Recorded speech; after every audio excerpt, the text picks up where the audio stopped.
नमस्ते।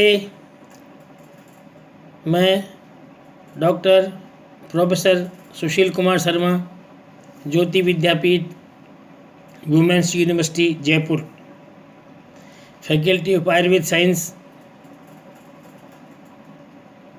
BMS second year, रसशास्त्र एवं भेषज कल्पना विषय।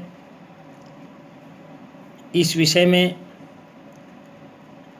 मैं आपको धातु प्रकरण पढ़ा रहा हूँ।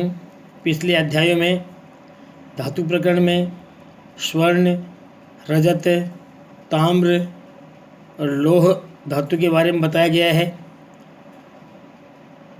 इस अध्याय में लौह धातु का ही एक भाग मंडूर भस्म के बारे में, मंडूर के बारे में, आयरन ऑक्साइड जिसे कहते हैं, उसके बारे में आपको बताने जा रहा हूँ। कृपया ध्यान से सुने। मंडूर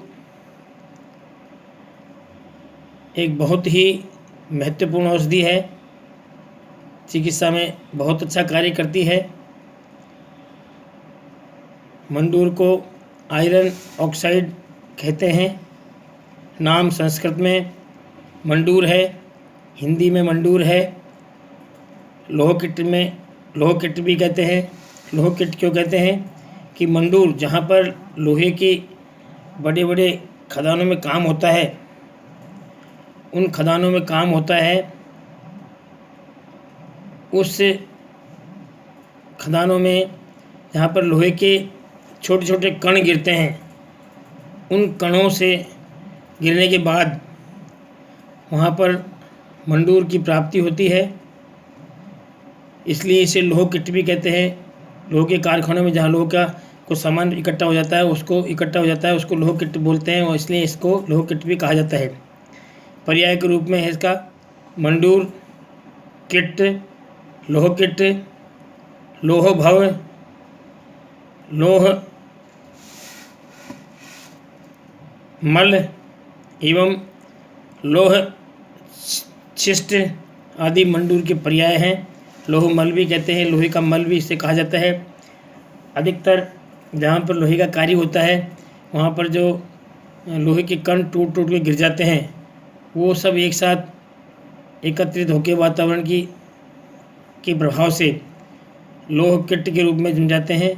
उसी को ही मंडूर कहा गया है। परिचय। मंडूर लोहा एवं ऑक्सीजन के संयोग से निर्मित एवं पिंड सदृश रचना है। इसमें प्राय लोह के परमाणु तथा ऑक्सीजन के परमाणु मिले होते हैं। लोह के परमाणु, ऑक्सीजन परमाणु होते हैं। लोह परख लंबे समय तक खुली हवा में पड़ा रहता है। लोहा जब बहुत लंबे समय तक खुली हवा में पड़ा रहता है, तब उसमें उपलब्ध जलवाष्प, धूल एवं हवा के संपर्क में जंग लग जाता है। जब उस ऐसे लोहे को गर्म कर पीटते हैं तो जंग खाया हुआ लोहा भाग उसमें से पृथक हो जाता है। इसे ही लोह किट कहते हैं। जो जंग खा लेता है लोहा, वो पीटने से अलग हो जाता है, इसी को लोह किट कहते हैं। मुंडादि लोह भेद से इसे भी 3 प्रकार का कहा जाता है। ये भी 3 प्रकार का हो जाता है। इस प्रकार से स्वरूप इसका है। लोहे को तपाने पर जब उसे हथौड़ों के बीच पीटा जाता है तो लोहे का मल पृथक होकर नीचे गिर जाता है, जो कुछ काल बाद पृथ्वी पर पिंड के रूप में पाया जाता है। इसी लोह मल को मंडूर कहते हैं।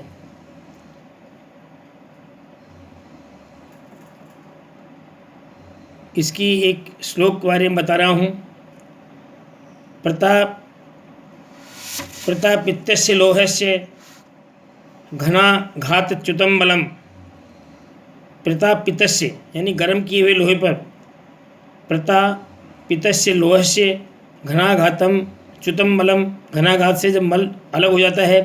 कालेन पिंडताम याति क्षितो मंडूर उच्यते। ये मंडूर की परिभाषा है कि जिस लोहे से जो किट बनता है उसी लोहे का गुण भी पाया जाता है। तदनुसार मुंड को तपाने से मुंड लोह, तीक्ष्ण को तपाने से तीक्ष्ण लोह, तीक्ष्ण किट लोह और कांत को तपाने से तीक्ष्ण किट लोह प्राप्त होता है। इसकी परिभाषा में साफ लिखा हुआ है कि प्रता पित्तस्य, गर्म किए हुए लोह को जो जैसा भी है उसको घनाघातम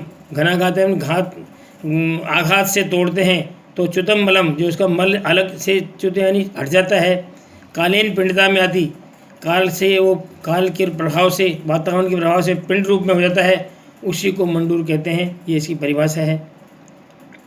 भेद, लोह भेद से ये भी 3 प्रकार का होता है, मुंड किट, तीक्ष्ण किट और कांत लोह किट। जैसे लोह के भी 3 भेद होते हैं, उसी प्रकार से जिस प्रकार के लोहे को पीट करके मंडूर बनाता है, उसी प्रकार तीनों प्रकार के पीटने से लोह बनता है, उसी प्रकार के इसको लोह मल इसका कहते हैं। मंडूर भेद पूर्वक लक्षण, से लक्षण क्या है मंडूरों के? मुंड के क्या होंगे, तीक्ष्ण के क्या होंगे और कांत किट के क्या होंगे, तीनों के अलग अलग लक्षण बताए गए हैं। मुंड किट यह किंचित लाल वर्ण का, भारी और स्निग्ध होता है। तीक्ष्ण किट यह तोड़ने पर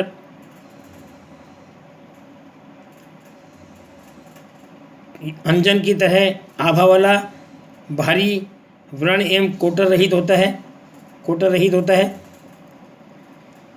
कांत किट यह लाल काले वर्ण युक्त, रूक्ष, अत्यंत भारी, लंबा, कोटर रहित, तोड़ने पर रजत की तरह से चमक वाला होता है।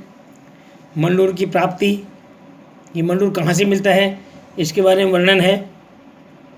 प्राचीन समय में जहाँ लोह गलाया जाता था वहाँ पर से मंडूर लोह किट प्राप्त किया जाता था।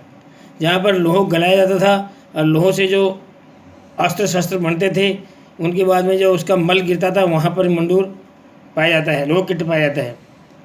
काल दृष्टिया मंडूर में तारतम्य, काल दृष्टि मंडूर का तारतम्य क्या है? सर्वश्रेष्ठ, 100 वर्ष पुराना मंडूर सर्वश्रेष्ठ माना गया है काल की दृष्टि से। काल की दृष्टि से अगर 100 वर्ष पुराना मंडूर के मिला है तो सर्वश्रेष्ठ माना गया है। मध्यम 90, 70, 80 वर्ष पुराना मंडूर मध्यम है। अधम 60 वर्ष से पुराना मंडूर अधम माना गया है, अर्थात जो जितना पुराना होगा उतना ही अधिक गुणयुक्त होगा, इस बारे में कहा गया है, वह श्रेष्ठ होता है। 60 वर्ष से कम समय के मंडूर को विष के समान माना गया है, उसका प्रयोग औषधि में नहीं किया जाता। ये स्पष्ट रूप से शास्त्रों में उल्लेख किया गया है कि 100 वर्ष पुराना मंडूर ही प्रयोग में लेना चाहिए। अब ग्रही मंडूर कैसा है, कैसे मंडूर को ग्रहण करना चाहिए चिकित्सा के लिए? स्निग्ध हो, चिकना हो, भारी हो, कठिन हो, कृष्ण वर्ण का हो, कोटर रहित हो। कोटर का मतलब उसमें कोई किसी तरह के छेद नहीं हो, कोटर रहित हो।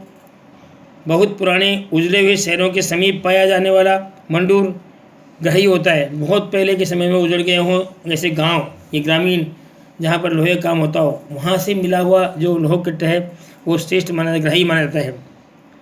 अब इस मंडूर का औषधि प्रयोग के लिए प्रयोग करेंगे तो पहले शोधन करना होगा, तो उसका शोधन के बारे में बताया गया है। शोधन कैसे करते हैं, इस शोधन के बारे में है कि मंडूर का शोधन, मंडूर जो है मंडूर को खूब प्रतप्त कर, इस मंडूर को खूब का मतलब अच्छी प्रकार से प्रतप्त कर गोमूत्र में 7 बार भुजा देने से मंडूर शुद्ध हो जाता है। मतलब एक बार मंडूर को गर्म करें, लाल जैसा हो जाए, उसके बाद में गोमूत्र में भुजा दें, फिर वापस गर्म करें, फिर भुजा दें। इस प्रकार 7 बार ये प्रक्रिया दोहराने से मंडूर शुद्ध हो जाता है। यहाँ गोमूत्र को बहेड़े से निर्मित पात्र में रखने का विधान किया गया है। बहेड़े से निर्मित जो पात्र हो उसमें गोमूत्र को रखा जाना चाहिए, ऐसा शास्त्रों में विधान है। तथा बहेड़े के कोयलों की आंच में ही गर्म करने का विधान है। गोमूत्र प्रत्येक बार बदल लेना चाहिए। मतलब बहेड़े की अग्नि में ही तो उसको गर्म करें मंडूर को, और बहेड़े के पात्र में ही गोमूत्र को रखा जाए, उसी में भुजाया जाए। इससे मंडूर का शोधन शिष्ट माना गया है।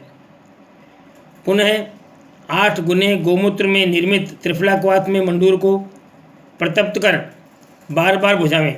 8 गुने गोमूत्र मतलब 8 गुना मंडूर से 8 गुना गोमूत्र हो, उसमें त्रिफला क्वाथ में मंडूर बनाया हो, त्रिफला क्वाथ मंडूर को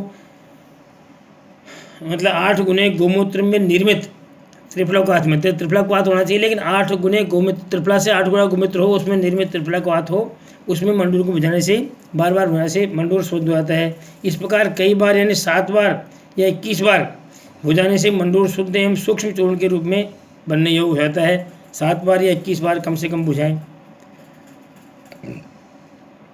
इस प्रकार इसकी 2 विधि बताई गई है, इससे मंडूर शुद्ध हो जाता है। इसका मारण के लिए बताया है कि इसका मारण कैसे करते हैं। गोमूत्र में निर्मित, मारण का मतलब भस्म बनाने के लिए, गोमूत्र में निर्मित त्रिफला क्वाथ द्वारा शोधित मंडूर को कुमारी सुरस से भावित कर, कुमारी सुरस वही घृत कुमारी जिसे अपन गंवार पाटा कहते हैं, उसके सुरस की भावना देख करके 7 गजपुट की अग्नि में पाक करने से मंडूर की उत्तम भस्म बन जाती है, ऐसा शास्त्रों में विधान है। दूसरा इसका तरीका बताया गया है, उसमें है चूर्ण किया हुआ शुद्ध मंडूर, मतलब बिल्कुल चूर्ण किया हुआ शुद्ध मंडूर लेकर उसे त्रिफला क्वाथ से भावित करते हुए, त्रिफला क्वाथ में भावित करें यानी उसको त्रिफला क्वाथ में भावना दें, संपुट में बंद कर 30 गजपुट की अग्नि से पाक करें, 30 गजपुट करें। इससे रक्त चंदन सदृश लाल वर्ण की भस्म तैयार हो जाती है। इसी प्रकार लोह मारक गण की औषधियों द्वारा भी भावित कर पुट देने से मंडूर की भस्म बन जाती है। मतलब या तो आप चूर्ण किए हुए को त्रिफला क्वाथ की भावना दे करके, या लोह को मारक गण जो होता है, लोह का मारक गण है, उसमें उसकी भावनाएं दे करके उसको मंडूर को पुट देवें तो भी इसकी भस्म बन जाती है। मंडूर भस्म के गुणकर्म क्या है। यह रस में कषाय, शीतवीर्य एवं गुण में शीत होता है, कर्म में लोह के समान होता है, कर्म में लोह के समान इसका कर्म है। यह पित्त सामक है, पित्त का शमन करता है। यह वृक्ष है, रुचिकारक है, अग्नि प्रदीपक है एवं उत्तम रक्तवर्धक है। उत्तम रक्तवर्धक का मतलब है ये रक्त को बढ़ाने, हीमोग्लोबिन को बढ़ाने के लिए सबसे अच्छी आयुर्वेदिक औषधि है। लोह भस्म से भी उत्तम औषधि है। आयरन प्रिपरेशन है, हीमोग्लोबिन को तुरंत बढ़ाती है, किसी प्रकार की कोई हानि भी नहीं होती। रक्त के एनीमिया में जितनी भी व्याधियाँ होती हैं उन सब में मंडूर का प्रयोग किया जाता है। यह तीव्र पांडु एवं कामला रोग को नष्ट करता है। तीव्र पांडु वही रक्ताल्पता, और कामला पीलिया जिसमें हीमोग्लोबिन कम हो जाता है, उनको भी यह नष्ट करता है, शीघ्रता से नष्ट करता है। उसकी बहुत अत्यधिक उत्तम औषधि है। शोथ स्वेलिंग में, शोष में, सूखापन रोग में, हलीमक रोग होता है कामला के बाद। कामला पहले पांडु, फिर कामला के बाद में हलीमक। कामला का इलाज नहीं करने में हलीमक रोग हो जाता है, उसमें व्यक्ति बिल्कुल पीला देखता है, पीले ही नेत्र हो जाते हैं, पीले ही नख हो जाते हैं। मतलब कामला का अत्यधिक उग्र रूप होता है हलीमक, उसको भी ठीक करता है। तथा प्लीहा रोग को शीघ्र शांत करता है। प्लीहा रोग जो तिल्ली बढ़ जाती है उस रोग को शीघ्र शांत करता है। यह बालकों के लिए अधिक अनुकूल होता है, मतलब बालकों के लिए, स्त्रियों के लिए, वृद्धों के लिए, मतलब जहाँ लोह भस्म का पाचन संभव नहीं है वहाँ पर इसका प्रयोग आसानी से किया जा सकता है। मात्रा 1/4 रत्ती से लेकर 2 रत्ती तक इस प्रयोग कर सकते हैं। अनुपान मधु से या तत्त रोग नाशक अनुपान से इसका प्रयोग किया जा सकता है। मंडूर के प्रमुख योग में मंडूर बटक, शतावरी मंडूर, पुनर्नवा मंडूर, त्रिफला मंडूर, लोह मंडूर आदि इसके प्रमुख योग हैं।